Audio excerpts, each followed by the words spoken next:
Hello, you beautiful mind, body, spirit complexes, and welcome to your video of Law of One concepts, because we're going to talk about you and what makes you, the mind, the body, and the spirit. As usual, I give the caveat that this is just a brief explanation or description of these concepts, especially this one. I know I have been saying this for the last couple of videos, but this one is, well, rather complex. So we're going to do something special today, which is going to be the explanation of how I see things and how I would like to illustrate this to you, and then we'll get into the material itself. Now, before I forget, as usual, I have a very good video where I talk about this, and that is session 30 of the Law of One. Find it here, as usual. And there is a long discussion there, which we're going to get into after I explain a little bit of how I see this whole thing in a practical way. So go check that video out if you want more resources for this to expand your knowledge on the mind-body-spirit complex.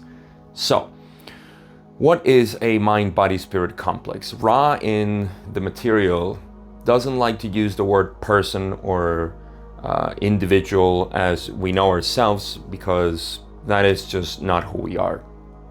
What we are is something much more elaborate and made up of parts, if you will, that are called the mind, the body, and the spirit. We intuitively know what is the mind and what is the body because we have something to associate, and the spirit becomes a little bit more of maybe a mystery, which is supposed to be a mystery, and we'll get to that. But so far, we can understand the body as being the physical and the mind as being what processes everything. But to approach this, and this is how I want you to visualize it, is that let's just take everything out of reality, everything that we know. And we begin with intelligent energy. That is what we know. We are intelligent energy. Now, intelligent energy is moving in specific patterns, and that is what's going to create the bodies, the entities themselves. That would be the photon, and the photon creates even more complexities of itself to create matter and so on down the line of evolution. Now, this is what and even Ra has a sort of grammatical distinction here, or has no grammatical distinction. It's very semantic to say that these are minds or bodies, and that's why they call them mind bodies. And this is, to me, is just the energy forming and making specific patterns in its evolution, or its patterns of evolution. And so this intelligent energy is forming and creating all different kinds of entities, and these entities eventually will acquire awareness of itself. This is the inspiriting part that Ra talks about that happens between second and third density. And now we have a mind, body, spirit. And it's complex, like I said in the previous video, because of the veil forgetting. But we're going to get into that as well. So what we are is simply intelligent energy moving. So we have a body, because the body is the object that is the experiencing part. And then there is the mind, which is what's processing basically everything. And the body is a creature of the mind, like Ra says. But you can see this here, and this may be a very simplistic way to put it, but still I think it illustrates it well. The body is what is being experienced in space, and the mind is what experiences time. So we have space-time now here put together in a way that we know that the body and the mind are the objects, or the parts that experience basically the creation. And the spirit being what I associate with consciousness, and consciousness in a very particular definition. But this is how all three come together. And now we have a mind, body, spirit complex, which is, again, the complex comes from the idea that there is a complexity of parts all playing together, and that's even within each of the mind complex, the body complex, and the spirit complex. But I don't want to get into those. Those are not necessary to describe. I discuss a little bit on the veil of forgetting, which was the previous video, go watch it, and why they're complex and why do we have that distinction. But in any case, the mind-body-spirit complex is that in which we experience reality, in which we explore the creation. And you see that the mind-body starts in between first and second density, and then it acquires a spirit in third density so it can continue to evolve. And that's something that I have covered, of course, in my raw material series, which you know where to find. And now this is the illustration that I wanted to give you. It's all energy moving in an illusion of space and time-space as well, because once space-time is created, or time-space, they're both intertwined. They're two sides of the same coin. That means that we have obviously a body and a mind in time-space, and the spirit is to a degree always present, but that's something that even those of Ra mention in one of the questions, that is, they assume rightly that the spirit is everywhere, but self-awareness, what we call the inspiriting part, comes in third density.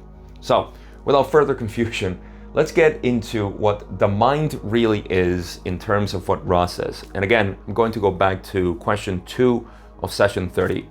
Let's read what Ra said there. The mind is a complex which reflects the inpourings of the spirit and the outpourings of the body complex. It contains what you know as feelings, emotions, and intellectual thoughts in its more conscious complexities. Moving further down the tree of mind, we see the intuition, which is of the nature of the mind, more in contact or in tune with the total beingness complex. Moving down to the roots of mind, we find the progression of consciousness, which gradually turns from the personal to the racial memory to the cosmic influxes, and thus becomes a direct contactor of that shuttle, which we call the spirit complex. Two things I can point out here that are important for me. The first one is when they say that the mind reflects the inpourings of the spirit and the outpourings of the body.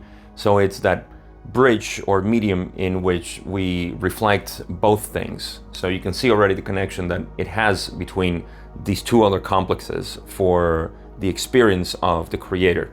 And so the other thing is that they mentioned the tree of mind. Now I have a video on that.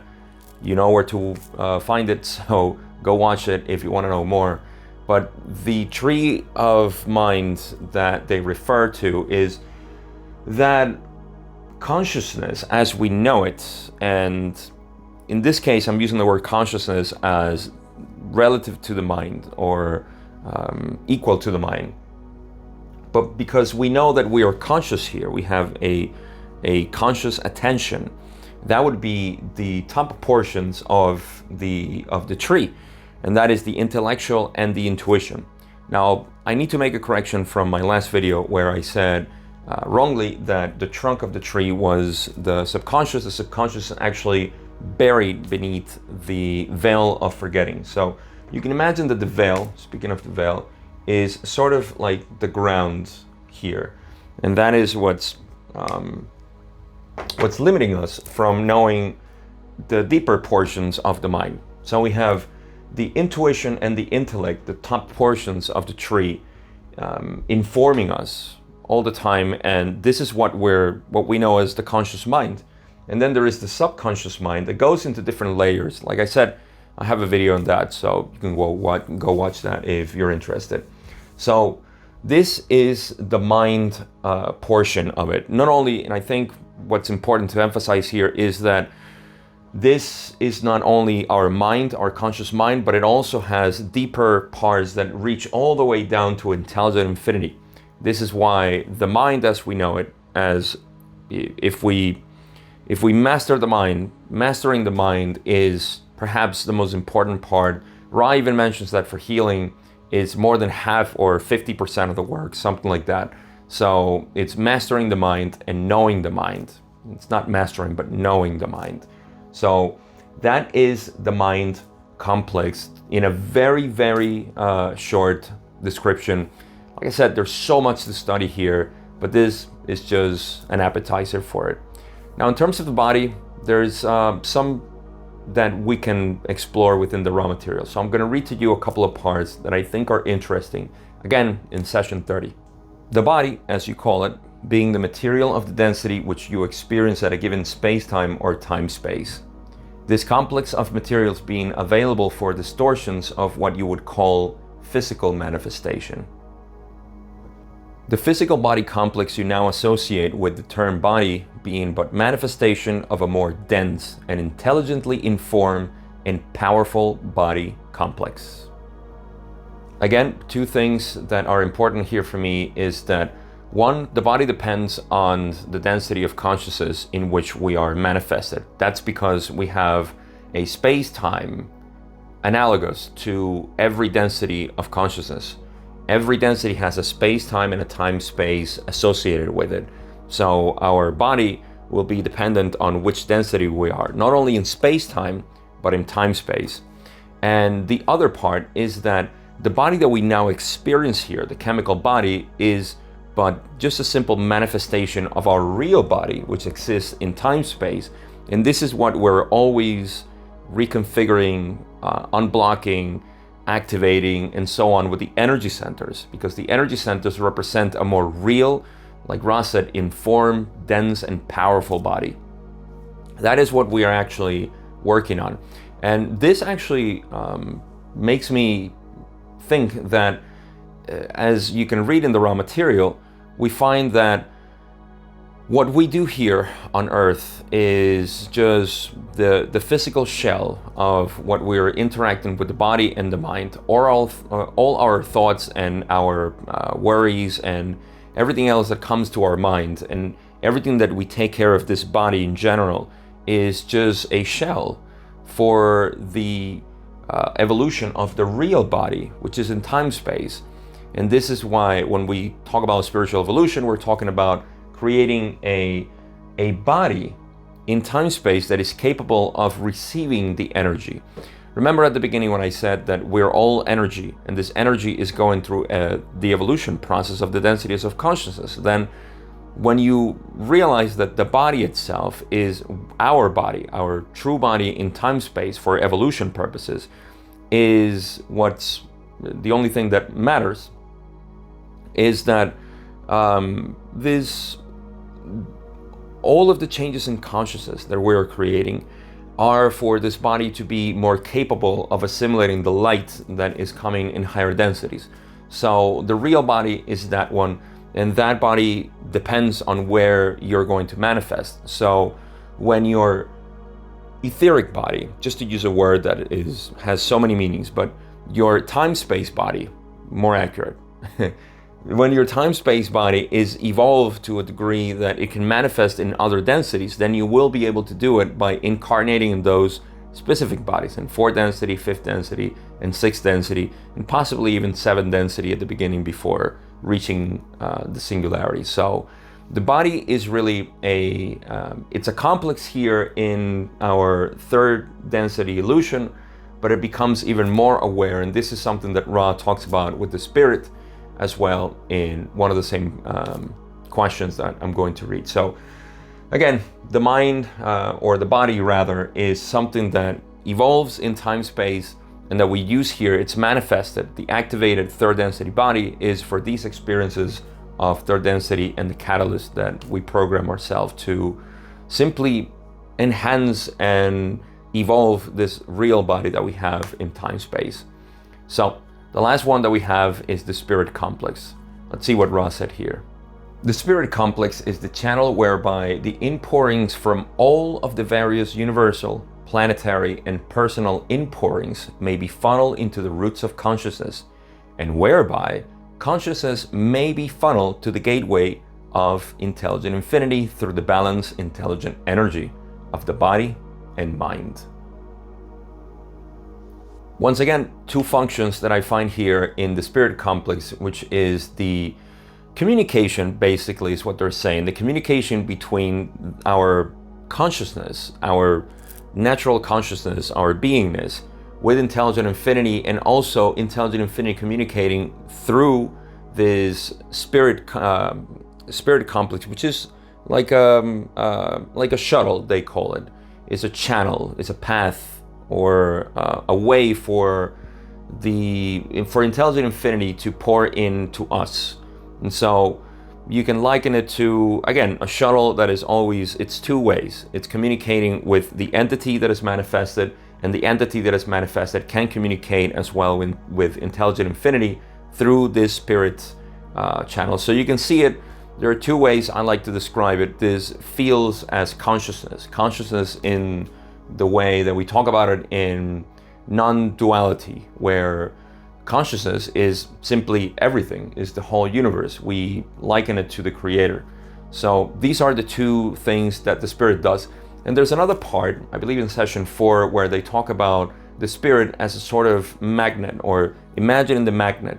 And the spirit is that which moves these two energies, which are the, I forget the right words, but it's the prana that is moving up, and that's the South Pole. And then the North Pole as it's moving down, which is the, it's the spirit itself just communicating with the body. And so this is through the mind, of course, and you can see how everything is now related to each other. And that's why we cannot talk about the mind separate from the spirit or the body, and it's all one complex together. So the spirit becomes just that shuttle, and is the way we communicate with with intelligent infinity. So that's all I got for today. I know this is a very brief description. Like I said, the whole material, we can talk about the evolution of mind, body, and spirit. This whole material, in essence, the most important parts are about this evolution of this complex, which is what we embody, what we experience, and we evolve through the densities of consciousness. So we can take any part of the raw material and talk more about this. But I just wanted to illustrate here how they're all intertwined, and they're all part of the same self that we are. Self as experiencing itself, the creator experiencing itself through these densities, or this grand illusion that we call the creation. As always, thank you for watching. I hope you took out something of value. Leave a like, subscribe if you haven't, and I'll see you in the next video.